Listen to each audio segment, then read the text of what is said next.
So today's the big day. It's what America and the world has been waiting for. That's right, Justin Bieber's birthday.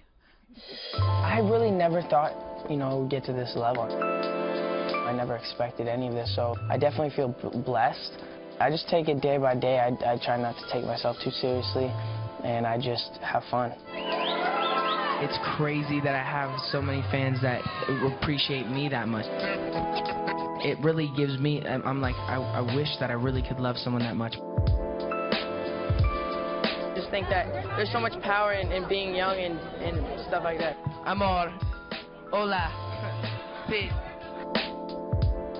Peace indeed.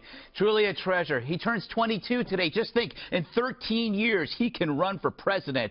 I know, he's from Canada. That's not stopping Ted Cruz. Am I right, Donald?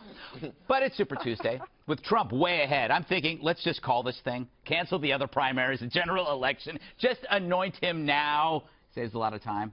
And maybe saying that will keep him from suing me. We're going to open up the libel laws, so when they write falsely, we can sue the media, and we can get the story corrected and get damages. I would absolutely work to open up the libel laws. If you write something that's wrong, and at least knowingly wrong, but wrong, a person like me and other people can bring lawsuits to have it corrected and to get damages. Okay. The press is amazingly dishonest, okay? The press is a real problem in this country.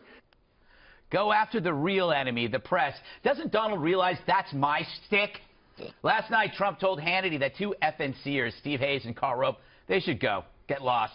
So do Trump backers know they might be ushering in a second boss, one who thinks he can fire you like a mouthy apprentice or reward you with a pat on the head on Twitter? He's like a baseball team owner who also wants to coach, but who also attracts fans, like David Duke, and now anti-Semite Louis Farrakhan, who also gave Trump odd praise. Now, maybe this is not Trump's fault, but he's truly a unifier, getting white and black racist leaders to agree on one thing, him. Not to mention the Democrats. A new CNN poll shows both Bernie and Hillary beating Trump in the general. Are Republicans about to elect a loser? Who knows, but at least we can say it felt great. That in 2032, we can nominate Justin Bieber and start all over again.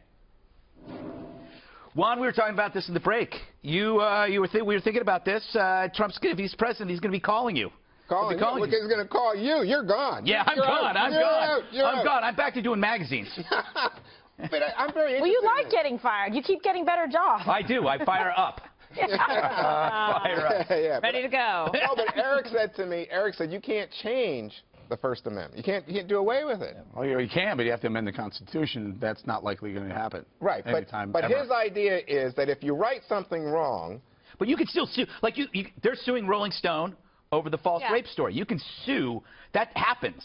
It already happens. You can still sue. The law is there. I mean, look, truth is a defense. So if somebody writes something and it's true, you're not going to be able to prevail and get damages, period. So the law exists if people write things that defame you or slander you. But even if they're wrong, if you absent malice aforethought, I think is the language, you're still not guilty. And if you're a public person, if you're a public person, it's hard to go forward with a libel suit. Well, that's the standard, constitutional cases and laws in effect that protect the First Amendment. But I think Donald wants to lower the bar and start going after people. I think it might have been a little bit more rhetorical. Remember, like, one of the best things that Republicans can do is to go after the press. And don't forget, the press actually has a lower approval rating than even Congress, at like 10%. So, I mean, I think hopefully it's a little bit more rhetorical. But I think we talk about it on a weekly basis, mainstream media and what they do and the biased coverage and not covering stories and the Pew Research But you'd polls never back think that up. to sue them. Yeah, I don't, Yeah. By the way, we have to point out,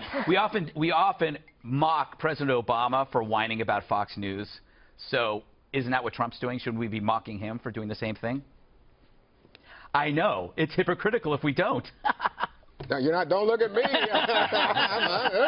I would say the same thing. Do you think, Eric, that the Democrats are right to think that Trump's kind of incendiary remarks helped them? It hasn't hurt him at all. But again, and he said this himself, Donald said, I haven't even begun on Hillary yet. Yeah. So, and don't forget, there were candidates who were polling very well against Trump early until they started going after Trump, and then he'd fire back and go do his thing, and then they would go down and he would go up. And again, he's focused on one side right now. She now has the luxury of focusing on Trump. This is going to give her a few weeks of just going right at him and maybe expose some of what she's going to be looking at in the general election. He still has to, for now, has to focus on Ted Cruz and Marco Rubio. Personally, I think it's down to, he may, after tonight, start turning it on Hillary.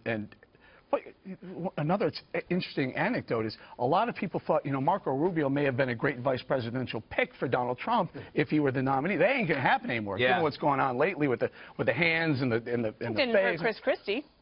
Yeah, but there weren't these derogatory personal attacks the way the two of them. I think it was worse than personal attacks. I mean, Chris Christie is the one who said a vote for Trump is a vote for Hillary Clinton. Yeah, I think that's worse than personal attack. That's not a personal attack on his physical being and things like that. They definitely went down into the... Because I can imagine but the thing is, if you were to pick someone like that, or Ted Cruz calling Trump a con artist, or even Rubio calling him a con artist, it would be a very easy political ad to play against the Trump. So I think they've eliminated that. But see, Trump could also look at Marco Rubio and see Rubio making those personal attacks and say, therefore, the grace of God go I. The Carly Fiorini face comment, the disabled guy making fun of a POW suffering. He could look at Marco and go, oh, I like the cut of his jib. He should be VP. He's just as tacky as I am.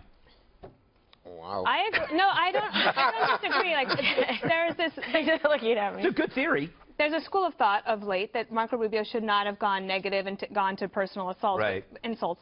But personal insults was something that entertained everybody for months leading up to then. So maybe it doesn't wear well on Marco Rubio. It doesn't bother me because I guess I've been maybe anesthetized to it when it comes on politics. One of the reasons I would never run. I could never say those kinds of things about someone else, and I would never want to be the target of something like that. I don't think it's necessary. But in this race, I mean, they didn't start it. The fire. They didn't start the fire, to quote Billy Joel. Yes. He's not quoted enough in this world. CNN poll, Trump's numbers up, Rubio's up, Cruz down, what, 4%? So maybe Cruz should have started more insults. Yes. Let's see.